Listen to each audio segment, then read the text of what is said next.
TNA, tabia njema asilia. Na maana kwamba sisi tunategemeana. Mimi nakutegemea wewe na wewe unanitegemea mimi.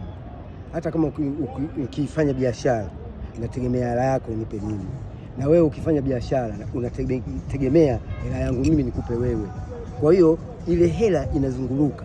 Wewe unanipa mimi, mimi nakupa wewe. Na yule nampa yule. Na yule ndio hela inavyozunguruka hivyo. Naona bwana. Na wakati wote unakuta wewe kama una biashara chako hela unakuwa haukosi kuwa nayo. Kwa sababu ya nini? Tunategemeana. Alafu nakuja katika maisha vile vile, mimi nakumbuka kipindi kile baba yangu mzazi alikuwa ananiwekea kitu kama heshima hivi. Usianze kunawa kabla wakubwa hawajanawa.